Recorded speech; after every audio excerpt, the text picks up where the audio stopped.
Salut à tous et bienvenue dans cette aventure incroyable.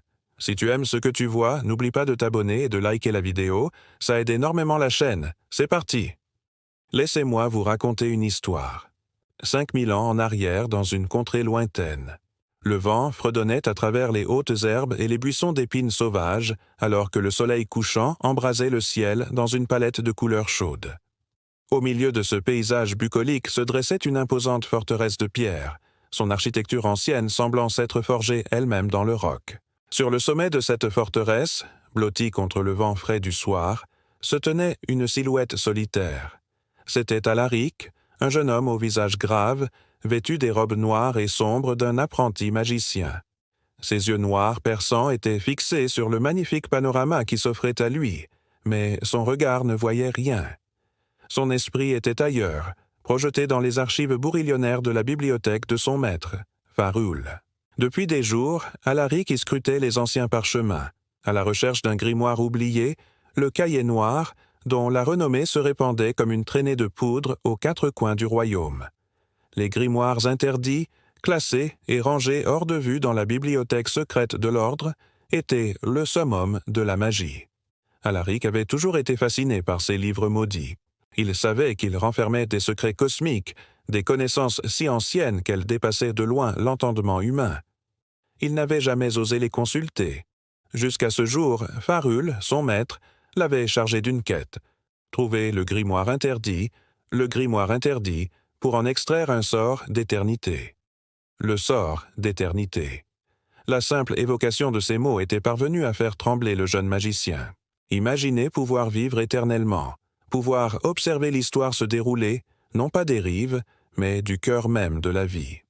L'idée enivrait et obsédait Alaric, mais la recherche s'avérait plus ardue que prévu. Semblait que chaque fois qu'il s'approchait de la découverte, le grimoire s'échappait de ses doigts comme de la fumée. Fatigué par tant d'impuissance, il avait fini par sombrer dans un sommeil agité, hanté par les soupirs de vents et les murmures lugubres de livres anciens. Et là, dans ses rêves, il l'avait trouvé, le grimoire interdit. Il s'était retrouvé dans une vaste bibliothèque aux allées interminables, les livres murmurant entre eux. Et puis, au bout d'un moment, il l'avait aperçu, le grimoire interdit, reposant sur un pupitre recouvert d'herbes séchées. Le livre était relié de cuir noir orné de runes lumineuses et semblait palpiter d'une énergie surnaturelle. Alaric s'était jeté dessus, mais au moment où il touchait le grimoire, il avait été réveillé par un coup de poing. Alaric rouvrit les yeux pour se retrouver face à face avec Farul. Son maître le fixait du regard sévère.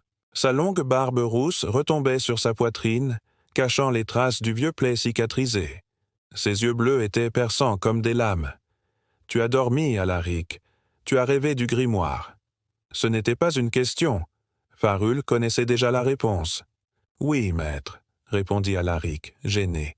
« J'ai rêvé du grimoire. Je l'ai touché. » Farul hocha la tête lentement. « Tu as eu la vision, c'est donc bien le bon chemin. Va, retourne à la bibliothèque, retrouve le livre. Ne te relâchez pas. L'obscurité guette et le grimoire interdit ne peut être gardé longtemps en son sein. » Alaric savait que Farul parlait de l'entité ancienne qui sommeillait dans le grimoire, un être vénérable et terrible qui attendait patiemment sa libération. Il n'avait pas besoin de se souvenir des légendes. Pour ressentir la peur glaciale qui montait en lui, Farwell avait insisté pour qu'il accomplisse cette quête seul. En guise de conseil, il lui avait murmuré de se méfier de tout et de ne jamais dévoiler son intention. Charmed of these wise words, Alaric retraversa les remparts de la forteresse et se dirigea vers les remparts de la ville. Il savait que la bibliothèque se trouvait à l'extérieur de la cité, dans un endroit appelé les Vergers du Savoir. Le grimoire était là, il en était certain.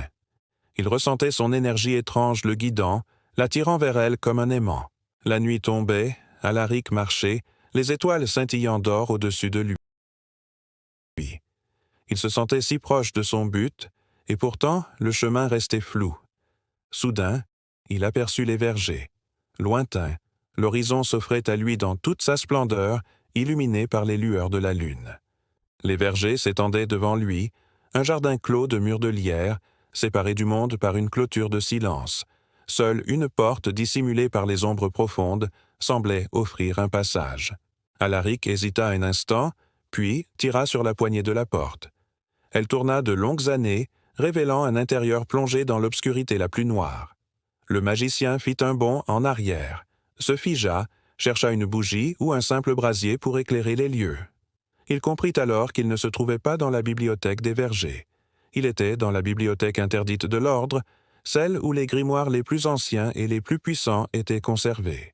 Des milliers d'ouvrages entassés les uns sur les autres formaient des tours atteignant le plafond voûté. Des rouleaux de parchemin pendaient au mur, des livres anciens reposaient sur des pupitres en cristal. La pièce était immense, silencieuse, pesante. Le cœur d'Alaric se mit à battre la chamade. Il sentait le grimoire interdit à proximité, mais il ne voyait rien. Les rayons de la lune chassaient les ombres dans tous les recoins de la pièce, laissant Alaric seul face à son inquiétude grandissante. Il se mit à scruter les rayons de lumière, à chercher le moindre indice, le moindre signe qui pourrait le guider vers son but. Soudain, un rayon lunaire frappa un pupitre recouvert d'un tissu sombre. Alaric se précipita vers cet emplacement, tira le tissu et découvrit un grimoire relié de cuir noir orné de runes lumineuses. Le grimoire interdit. Il le reconnut immédiatement, son cœur se mit à battre la chamade. « Enfin !» murmura-t-il, soulagé et fier. Il ouvrit le livre et en ce moment, tout changea. Le grimoire interdit était plus qu'un simple recueil de formules magiques. Il était un portail vers d'autres dimensions, un lien vers d'autres réalités. L'instant où Alaric le contempla, il ressentit une force colossale se réveiller en lui. Des images défilèrent dans sa tête, des visions d'univers lointains, d'histoires antiques. Il sentit une puissance immense bouillonner en lui, le transformant, le changeant. Le grimoire interdit avait choisi son nouveau gardien. De retour à la forteresse, Alaric se blottit dans l'ombre, observant les créatures issues du grimoire semer le chaos. Son cœur se serra de remords. Il avait ouvert une boîte de Pandore, libérant des horreurs millénaires. Maintenant, il devait faire face aux conséquences de ses actes. Alors qu'Alaric se préparait à affronter les créatures qu'il avait déchaînées, une question brûlait sur ses lèvres. Quel était vraiment le grimoire interdit? D'où venaient ces pouvoirs innommables qu'il dégageait? Pour découvrir la vérité, Alaric allait devoir plonger au cœur de son âme et affronter les ténèbres qui s'y cachaient.